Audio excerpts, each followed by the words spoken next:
Okay. Wow, the numbers they went fast. Whoa! Hey, Okay. hello everybody. Amazing. What cool. Wow, absolutely. Thank you for coming today. The names went so fast I didn't get a chance to say, but thank you each and every one of you. You are valued. Okay, and I want you to Amazing. know that. Okay, absolutely. So today, I am honored to have Fiona Leonard here with me today. I'm sorry for that. Give me in 1 second, please.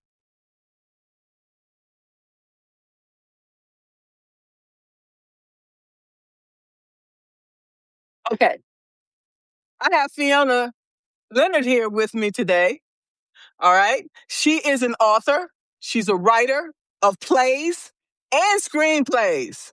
She's also the creator of the feminist walking tour and the founder of Blue Goat Theater. Okay. Fiona has two Substack publications. One is Women Adjacent and The Mustering. Okay? I discovered Fiona during a live conversation she was having with Gail K on January 4th. And they were having a discussion about reinvention is real. Okay? So today, Fiona and I are going to be talking about bridging the divide. Okay? So from here, Fiona, why don't you talk to us more about your evolution as a leader and what brought you to Substack? Oh, what brought so many questions there. Well, thank you. Firstly, thank you so much for having me. It's lovely to be able to have this conversation and to follow on from the original conversation that I had with Gail, which was really lovely. What brought me to Substack? I was in the blogging world decades ago, and really enjoyed that as a space. And then I went and did all the other all the other sort of social media spaces. And then around the beginning of last year, I decided it was time that I wanted to come off Facebook. I wanted to come off Instagram because I was seeing a lot of things that were happening particularly around the beginning of last year, a lot of information that was coming out around what was happening in those spaces, particularly around young women and young girls. And a lot of what the work that I do has a real feminist focus. With the feminist walking tour. And it was that thing of like, how do I be in spaces where I bring people into those spaces and effectively, say, okay, I think they're okay. Um, Full disclosure, we still have a feminist walking tour Instagram account because it's one of the few places of getting people to come along on the tour. But it was a case of like trying to find a different space where I could talk at greater length about things and really go into discussion around issues that I really cared about, and get back into blogging and get back into long form and being able to write more and explore more. So beginning of last year, spent a bit of time dipping my toe in. And I like to say I spent a lot of last year throwing spaghetti at the wall, trying lots of different things, writing about different things, seeing what worked and also what was useful. So Women Adjacent really evolved out of a lot of work I've been doing in theatre spaces of looking, and it sort of relates to the feminist walking tour as well, because it's how do we tell stories about women in history? How do we put women back into the historical narrative? How do we tell stories about women who have been placed adjacent to history? So I can talk about that more at length. And then the mustering, as you mentioned, is a space for really supporting new writers. And there's daily writing prompts go out and information about writing in those spaces. So that's a very long introduction, but I hope that sort of introduces where I'm at and why I'm here. Yeah, so you're passionate about writing. You're an author and like I said, a writer of plays and screenplays. And then you have the walking tour and then the mustering. So And books. how do you find How do you find the time to do all these things? Um, well, I've been doing this for a long time. I published my first novel in 20, well, I self-published my first novel back in the Wild West days of self-publishing back around 2009, 2010, I think. I self-published my second novel and then sold that to Penguin Random House in 2013, I think. So I've been in those sort of spaces. I actually got into writing plays and getting into theatre as a way of getting better at writing dialogue in my novels. And then I started doing theatre. I started writing plays and went, oh wait, I love theatre. I love writing, and oh, how logical! I should be doing more theatre. And then when I moved to Germany, I started getting more and more involved in theatre here. The pandemic, oddly enough, was a real kickstart for doing a lot of things, because I think it was a sort of bit of a coping mechanism. So as soon as everything shut down, it was two things. One, it was, I need to do something. What can I do? And so I created a 24-hour festival that we ran 5 festivals over the course of 2020. What do we have? Something like 98 people from 20 countries, created 35 new pieces of work over the course of that year.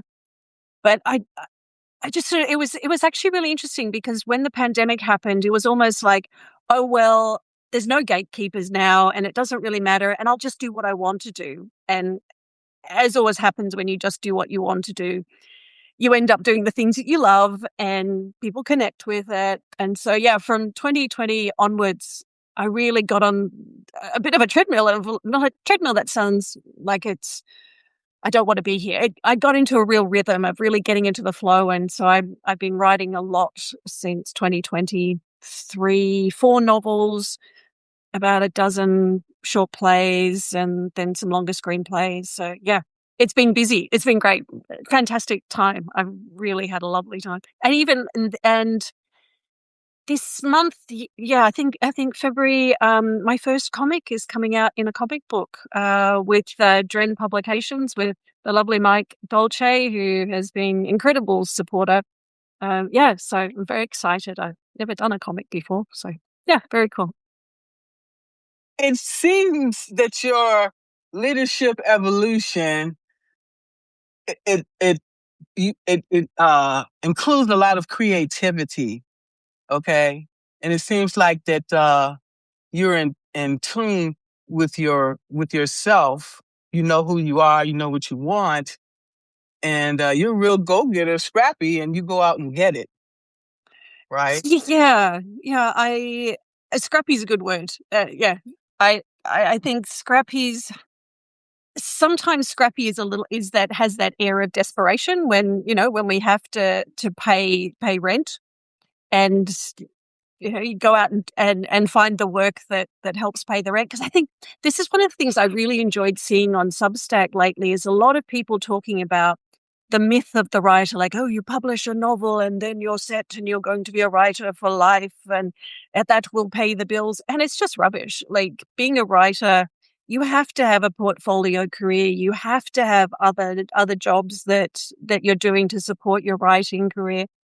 And I've never been good at staying in one box. Like, I don't want to just write books. I love writing screenplays. I love writing for theatre. I love writing novels.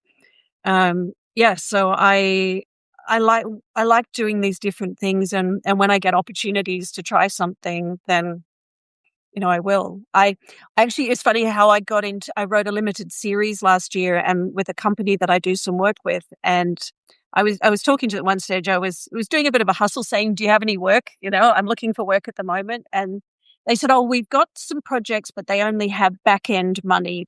We don't have anything up front. So would you be interested in that? And I was like, sure. And they said, well, what do you want to work on? Because we've got all these different things. And I said, well, why don't you give me something I don't know how to write? And I could sort of hear the words coming out of my mouth, and I was like, well, we'll see what happens. And the guy was like, oh, great. Have you ever written a limited series? I'm like, no, I've never written a limited series. And he was like, great. Do you want to have a go at this? So I think a lot of times it's just asking. Like, people can always say no. Like, he could have just said, we only want someone who's written a limited series. But yeah. he gave me the opportunity. I wrote it. It's really good. I love it. They're happy. And so, yeah, now I've written a limited series. So I'm very proud of myself. Check. Thank you. I love that because I worked with the military for 39 years and I was stifled. Yeah. You have to follow this rules and regulation and these standards. You have to do it this way, our way. Even though you can do that work in a number of ways, Yeah. okay? Because I'm a systems thinker. I can figure out, oh, this is a shorter way to do that. And I can do it this way because that way I'm saving time. If I save time, that means that I can do additional work, okay? If you just let me do it my way, okay? Say for example, I hire a contractor, okay? I'm going to tell him what I want him to do, okay? I'm not going to specify how he does it or what materials he should use.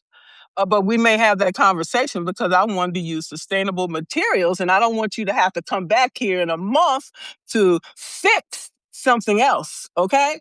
So I want to be clear about that part and about how much it's going to cost and how long it's going to take you to do this job so you can get in and out as quickly as Yeah. possible. Okay. So yeah, we have to take all of these things in consideration. And based on your expertise, you do the same thing. You've Yeah. written plays, you wrote books, you did all of these different things. So you know what steps that shortcuts that you can take to get the results that you want. Yeah. Well, I'd say two of the biggest shortcuts are practice and perseverance. Like, really. Um, I write really fast. That was one of my superpowers. But that's because I've been writing for 30 years. And particularly for the last 5, 6 years, I show up, I keep writing, I keep making things, I keep putting it out there. One of the best things I actually did when I first moved to Germany, I was trying to find community and to find a connection of people to sort of help me settle into the city. And so I started going to a writing group, and they met every Saturday. We go along, you get a writing prompt, you write for 20 minutes. And I showed up every Saturday for 2 years, and it was fascinating because I really discovered that process of, like, sitting down, writing for 20 minutes on a prompt that I hadn't chosen, all of this other side of writing just suddenly appeared. I was writing about completely different topics. It was a lot darker. I was writing, crime stuff, just things that I didn't write back when I was like, these are the things I am meant to write. And so those 2 years of just showing up every single week, I got really good at writing fast. I got really good at creating full arcs of stories. And I look back on that time with such gratitude because so many of the skills that I have now really date back to that period of just showing up for my writing and letting whatever wanted to come out. It's funny, actually, I mentioned the comic book. One of the basis for the comic is actually a short story that I wrote during that time that's got recycled now and repurposed into something else. So yeah, it's very cool. Yeah, and that's very key that we already have a lot of material we've already produced. Yeah, We could just the days that you don't feel like writing, you can repurpose that material. yeah, Maybe you'll add something in addition to what you've yeah, already done. yeah, And it's just take one little step to just improve what we already yeah, have. yeah. Okay? Or Yeah. repurpose it So into a different format. Like, this is taking a short story, it's now a comic. I've got other stuff that's been a play. I wrote a three book series, 3 novel series about assassins, and that's now been turned into a play. Into a screenplay. So it's, yeah, taking material and how do you, rather than keeping reinventing the wheel, how do you take something, put it into a different space, or even just pick an idea out of it. I was saying to you before we started, I did a workshop this week with a group of students, And what I was getting them to do, we did a whole lot of exercise at the beginning and then got them to write for 20 minutes. And I said to them, I'm not going to make you read the whole thing out. What I want you to do at the end is to just underline one sentence that you really like. And then if anybody wants to read that out, they can. Because I was saying to them that we have this thing that we write, we have this belief that you write something down and all of it has got to be amazing. But the reality is that finding good work is actually throwing out all the stuff that's rubbish and having the confidence to just throw stuff away. And sometimes it really comes down to, I love this sentence or I love these 3 words. That's my voice. That's what I want to build from. And sadly, I've got to get rid of these 2 pages of writing that I've also written.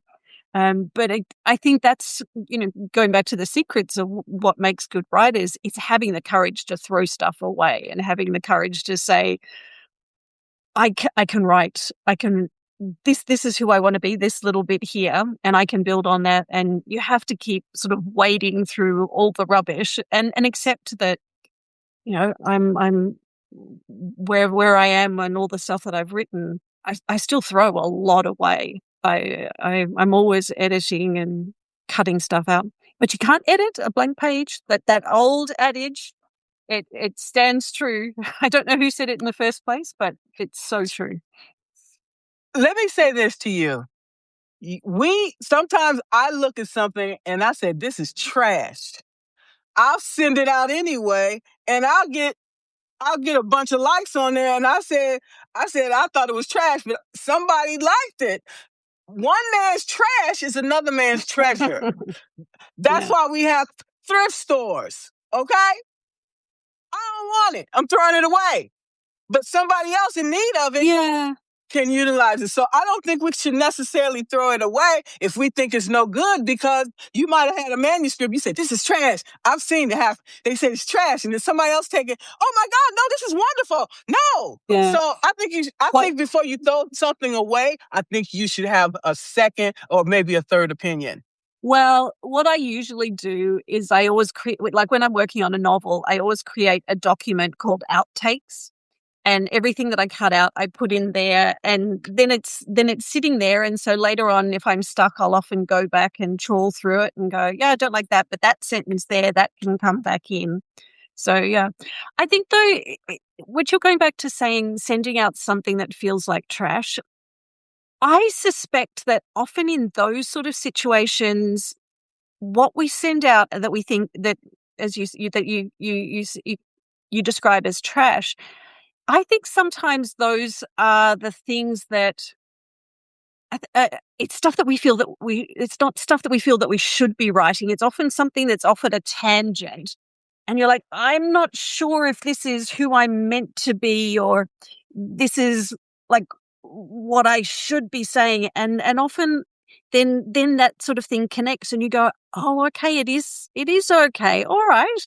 Let me explore that sort of path. So I would argue whether it is actually trash that you're sending out. I would wonder whether it's maybe just it's language that you're experimenting with, or ideas that you're experimenting with. Yes, because I suffer from imposter syndrome. So a lot of times I think that what I'm sending out is really not that great. Other people like it. So I'm like, okay. So that's why I said what I said to you. Okay, because when people tell you you're not good enough or you're trash and you're never going to be nothing, as I experienced in my childhood, and that still sticks with me today. And that's one of the reasons why I waited for so long before I started writing, because I didn't think anybody would be interested in what I had to say or to write, much less write about. Yeah. Okay. Yeah. So a lot of times we need to get out of our own way and just stop overthinking, stop overanalyzing, and just write. Yeah. And from this place, you will find your voice. We have to find our voice. I didn't have a voice because I wasn't allowed to talk. You have to be quiet. We don't care what you have to say. Once you find your voice, your unique voice, then the words will come. Yeah.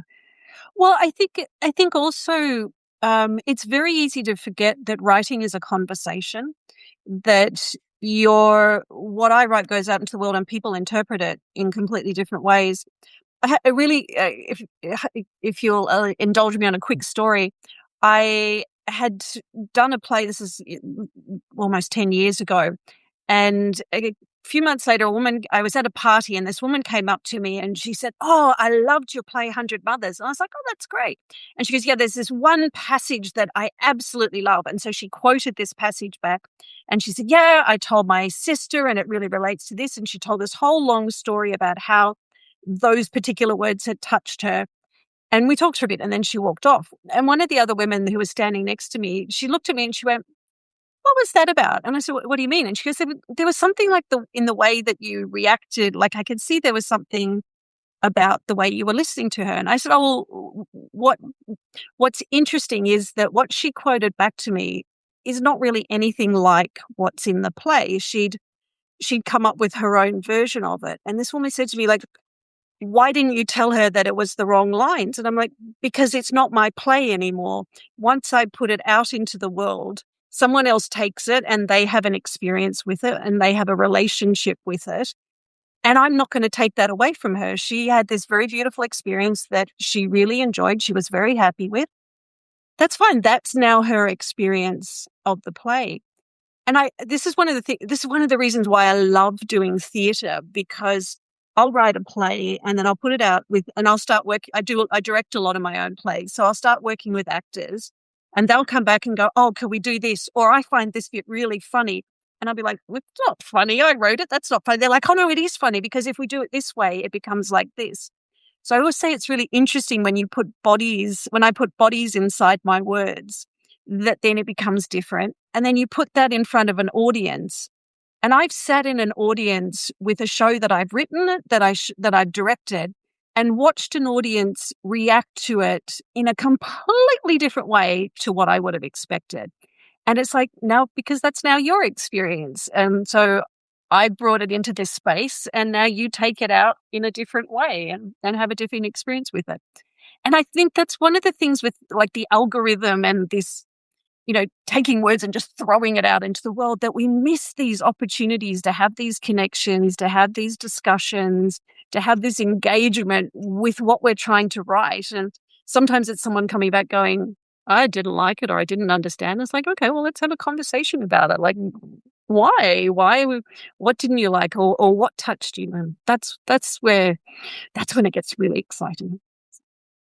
The human connection. And that's Yeah, why we're here. Okay? exactly. Because right? Because I go into Substack and I look at people's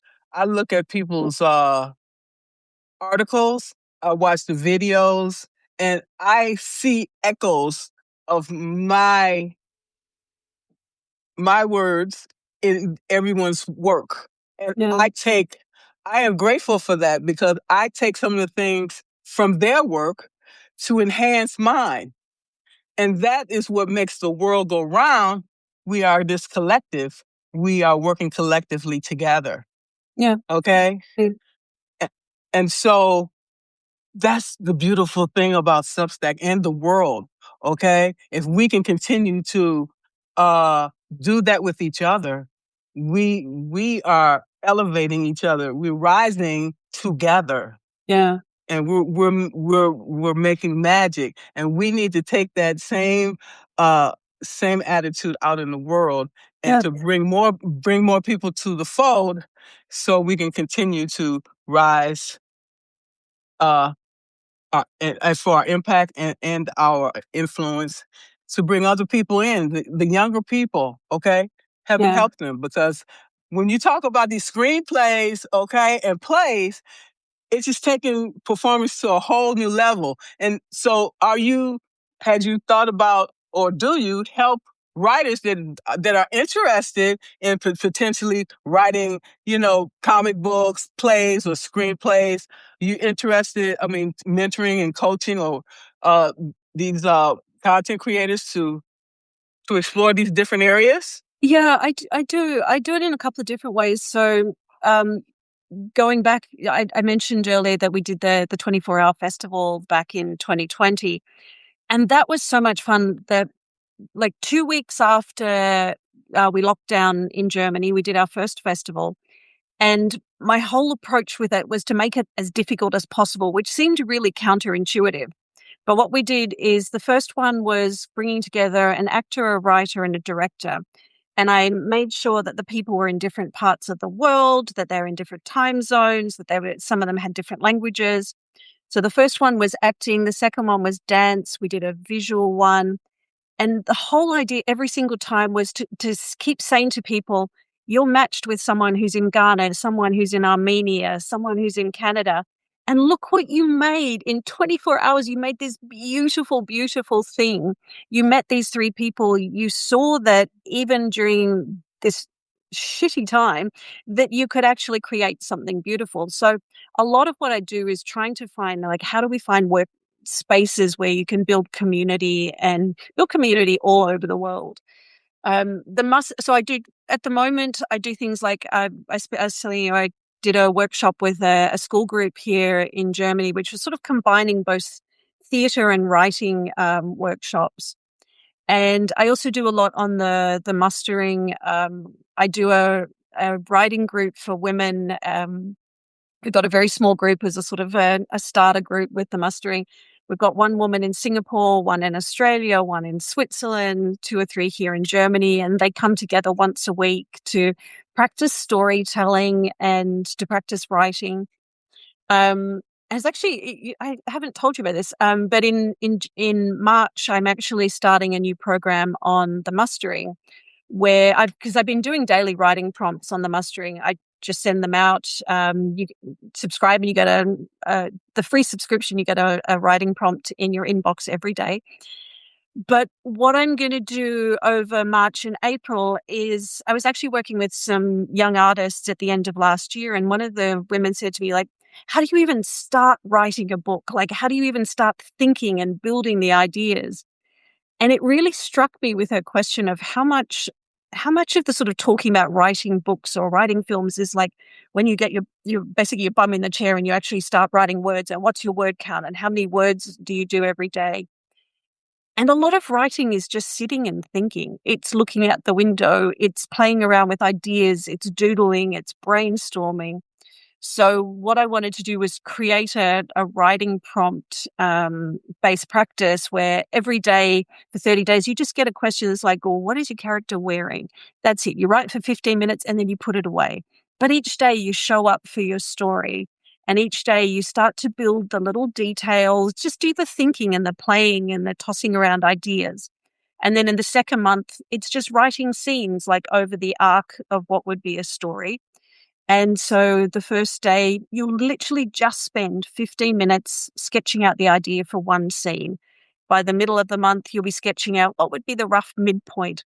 So that then after 2 months, you end up with a pile of notes, a pile of ideas, a rough sketch that fertilized soil that you can then play with and go away and go, okay, what have I got?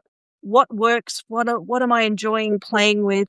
And then how do I start structuring that into a story?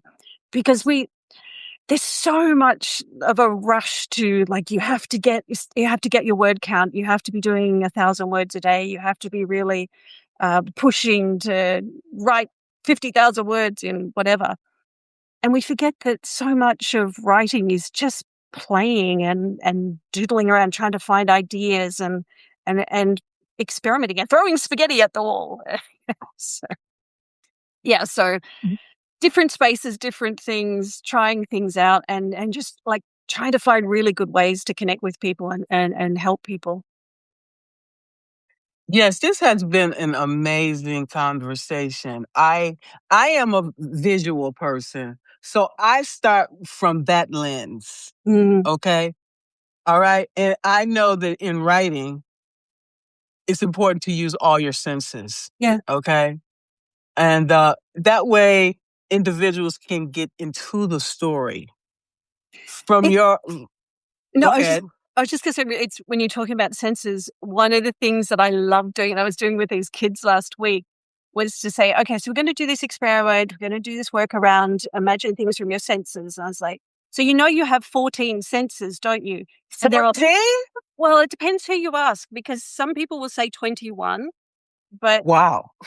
an easy is like around 14. And so it's things like temperature, sense of time passing, balance, pain.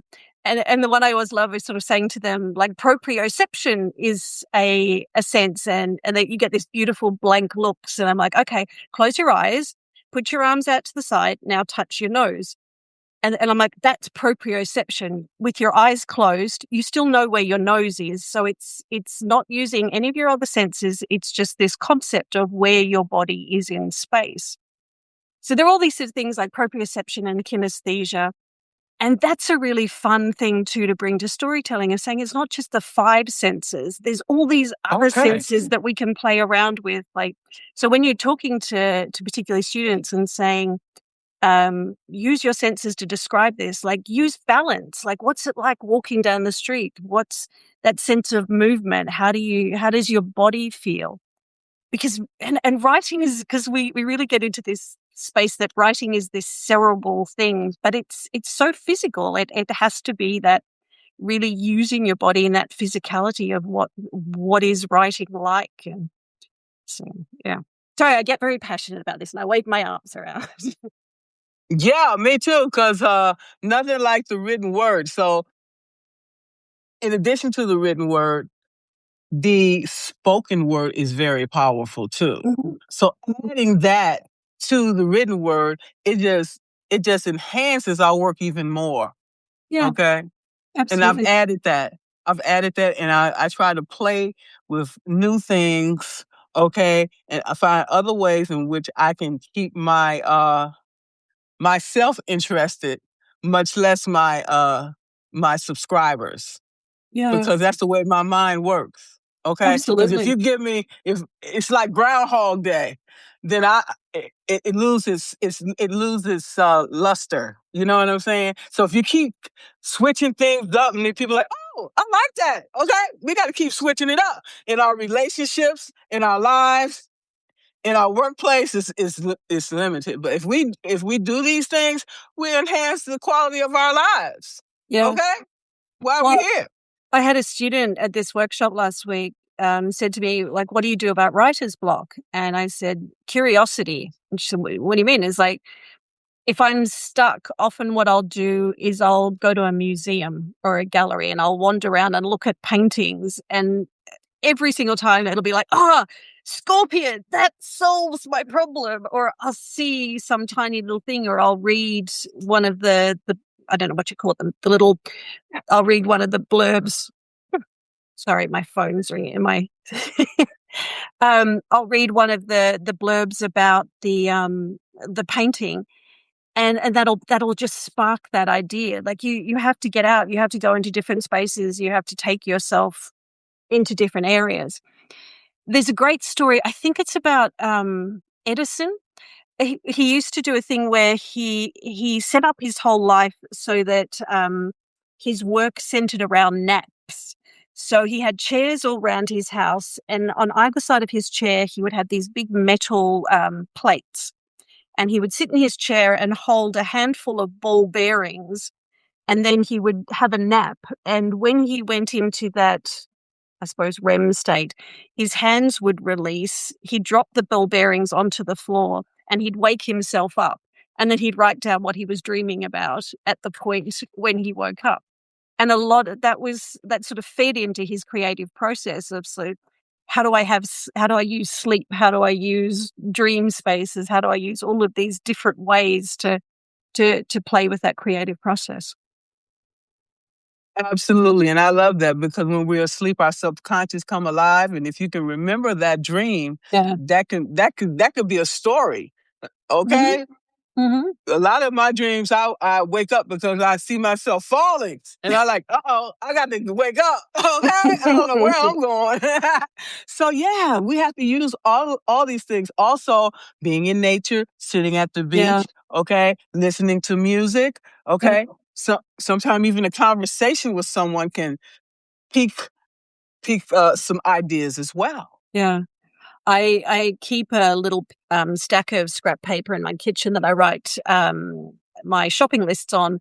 But I'm often, when I'm cooking, I'll listen to podcasts. And I'll hear something interesting, and I'll write it on these bits of paper. So my daughter's always sort of coming and go, "Okay, I bought all the groceries, but what's this quote on the back here?" And I'm like, "Oh, that's a really important thing that I have to remember," but because it's a really cool idea. So my shopping lists often have a sort of philosophical motif on the back. Also, we see signs, you know, you might see a bird, you might see something that piques your interest too. So Yeah, self-awareness is key. Okay. but You know that. it's interesting going back to like what you were saying at the very beginning of how do we bridge gaps, and I think often we sort of see that, how do we bridge a gap between the creative point and the writing, and it has to be this straight lineal thing, and we have to sit down and you have to be at your desk and you can't move. But often, exactly what you're saying, those bridges are very random. They're creativity, it's curiosity, it's being out in nature and going, oh, that bird, which reminds me of that thing, which reminds me of, like, oh, now I know how to solve the thing that I was writing about, which may be completely unrelated, but often bridges, creative bridges, aren't necessarily a straight or logical or natural connection. It's often like this leads to this, leads to this, and oh, there it is. Absolutely. And paying attention to the signs can give us the things that we are right. The things we're looking for is just right under our nose. Yeah, Okay. yeah, Yes. That's where self-awareness come in. So we can see yeah, these things and yeah, take advantage of them when they appear. yeah. Absolutely, absolutely. And even sometimes I think it's even just filing them away for future reference, because it may not be something that you use now, but then years later it's like, oh wait, there's that, I got that book on that subject and that reminds me of. Or you meet someone and they tell a story and like, I'll just file that away for that idea, or a sentence or a phrase that can trigger a really cool idea. Absolutely. A poem, an article, a screenplay, Yeah, okay? A book. yeah, It can start with just one idea. yeah. And it's also, I think it's taking the time. This is one of the things, like, is reading, but also reading out of your normal area, your comfort zone. And it's not even comfort zone, of just reading in different areas or different topics, different ideas. A big shout out. I think I saw Mike Soden on Join earlier. He has the most wonderful Substack that is exploring all of these random topics. And one of the things I love about his work is this is a thing that I'm curious about. So come with me on this journey down this rabbit hole, and we're going to explore it. And I think those are some of my favorite Substacks, where it's going off on all these like wonderful random tangents, and you learn all of these things, and because there's spaces that you wouldn't necessarily, I wouldn't necessarily go and sign up for a Substack about tectonic plates. But then you read this and he writes so well, and it's like, yes, this is really cool. And this makes me think of all these other things. And so, yeah, I think those are some of the really great Substacks that are really, I have such respect for. There are people on Substack, people like Rogart Historian and is it Rose Florence, people who are doing things like, these are women that you don't know about, and this is stuff from history that you don't know, and this is art that you don't know about. That's such a gift. The amount of work that goes into Substacks, it just blows my mind. It really does. Mine too, because on normal circumstances, you and I would not know each other if it hadn't been for Yeah. Substack. Yeah. Okay? And I've met so many amazing people. And I'm like, oh my God. And all of these gifts and all this knowledge. I don't even have to pay for a news subscription. And so I don't even watch TV. Okay. Substack is my entertainment. Okay. And I love it. I love it. This has been an amazing conversation. Um, so I don't see that anybody have any questions per se, or any comments. I'm gonna check here. Okay, Millie, thanks. Um, yeah, Yeah, are did there? you? That's a good one. Are there any questions of like while you've got us captive? Are there any questions about writing or about creative process? Um, I don't see that there are, but I'm going to make sure to put your contact information in the article when I post it. Has been amazing yeah, conversation, but what I wanted to say was about the writing in general. Um, One of the things they talk about is who is your audience? Who are you writing to?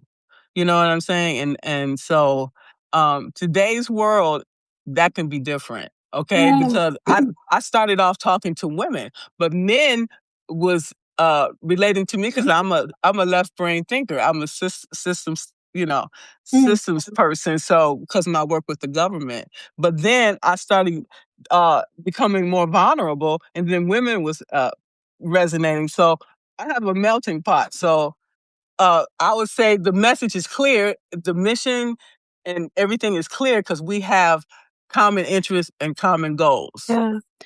It's so interesting, that thing of like having to narrow down your audience. I found this fascinating when I started doing the feminist walking tour in Düsseldorf. Because I originally got into it because writing is such a solitary experience. I was like, I have to get out and practice talking to people. So I'll go and do some tour guiding. So I would do this tour guiding, and it was working with a company, and I had a script, and it was like, here is the thing that was done by a man and another thing done by a man. And I would just spend 2 hours talking about all the men in history in Düsseldorf. And I was like, surely there's got to be at least one other woman in Dusseldorf's history.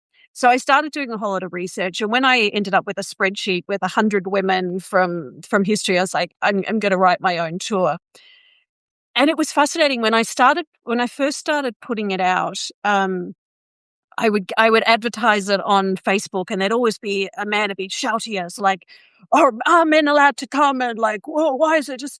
And I was like, "Of course, men are allowed to come. It's a space to have conversations." And I had so many people in the first probably year or so saying, "You have to take feminist out of the title. No one will come if you call it the feminist walking tour." And I almost took it out, and then one day I actually had a man who did another tour, came on my tour and told me that he was expressly there to steal my content so that he could put it in my tour. And I was like, that's it. It stays feminist walking tour because this is the things that we're fighting against. But I love the space because I will get men come along and they'll go, I've got a question. I was like, amazing, let's answer that question. And it's really like trying to create spaces when people can have conversations, because there's so much just sort of like shouting out into the void. And I love things like walking tours where you can bring a group of people together, you can have information, and then someone goes, but why is this feminist, or why does this happen? Or I had one day, a couple turned up on the tour. We got about 10 minutes in, and she elbows him and says, "Go on, ask her." And I was like, "Okay, ask me what?" And he says, "What do you think about the question of should we separate the art from the artist?" And I was like, "Okay, let's have a conversation about it. Let's come at it from the perspective of art, and sort of, but also, where do you work?" And he's like, "I work in a university." And it's like, "Okay, well, let's put it in that context. Let's take examples from both." And so we ended up just standing. The tour sort of went off into the sidelines a bit, and we just talked for 20 minutes about this topic, and tossed around ideas, and having spaces where you can have those sort of conversations, and say like, this is why I call it feminism. These are the issues that we would call feminist issues that have really shaped this city. And let's have a conversation about it. And some of them don't have good answers. Some of them are really crispy. Some of them are messy. But let's have a talk. Let's have a conversation about it.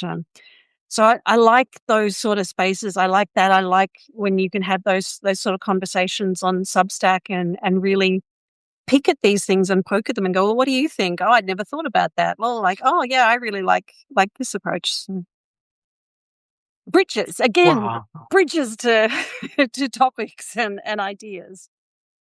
Right. That's why I love these conversations, because we get so much value from them. We come away with a lot of value, Yeah. and you have a lot of expertise and a lot of knowledge. And so we both do. So as long as the blood is running warm in my veins, I want to be able to express and give back what Yeah. has been given to me. I wouldn't be where I am today without people like yourself and other people who have came in my path and helped me. Bad and good. There was always Yeah. a lesson to be learned from it. Can I tell you a really great thing that I love to do with a group of people? Can be with people that you don't know, or it can be if you go out to dinner. Next time you go out to dinner with a group of people, go around the group and ask everybody to tell a story about someone who has really helped them on their creative journey. So someone who's been a mentor or something like that along the way. Can be really small, can be a teacher, or can be family, or whatever. And then what you do, and this is the really important part, is once the person has told the story, everybody picks up their glass and then you toast to that person. So it's Margaret's, great Uncle Bill, and everybody goes to Margaret's great Uncle Bill. And it's such a beautiful experience because it reminds everybody that there was at least one person who helped them on the way. You hear these beautiful stories about people that you didn't necessarily know. And also it's this beautiful energy of everybody going to Uncle Bill, to Cousin Mary, to that random person in the street who gave me $20. And the energy around that is just so much fun. It's so lovely. So that's a drinking game I can highly recommend. Yes, I agree. And I during my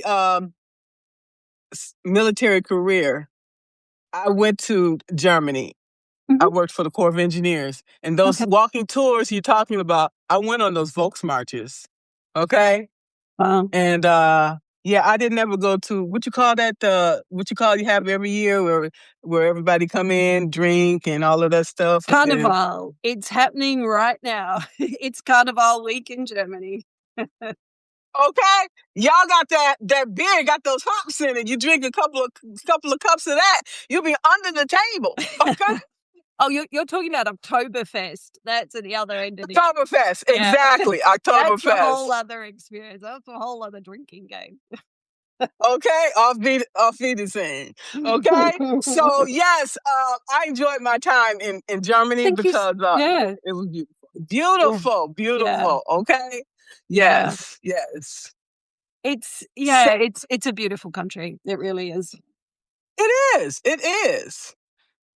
So I didn't see that anybody had any questions per se, and this has been an amazing conversation. Yeah, thank you so much Yeah, Leona, thank for you. creating the space for it and holding space for it. It's lovely. Absolutely. That's what we're about. Okay.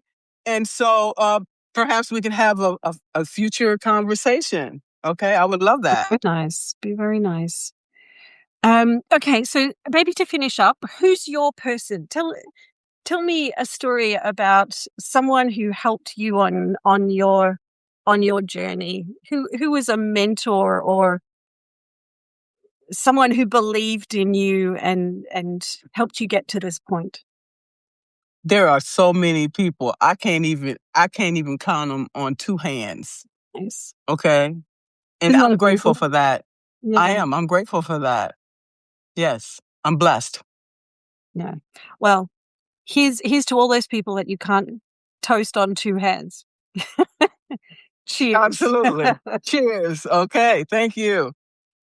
Thank you so much, Fiona. Thank you. All right. Thank you all for coming in. And thank you, We have, everybody, for joining us. It's wonderful. yeah, we had 248 people. Amazing. Amazing. Thank So you all for your support. yeah, Would you for say? I'm giving up sorry. an hour of your precious time. It's lovely. Absolutely. We support each other and we support you. Thank you so much. Amazing. Amazing. Yes. All right. All right. Thank you all. Okay. Bye-bye. Bye-bye. Bye.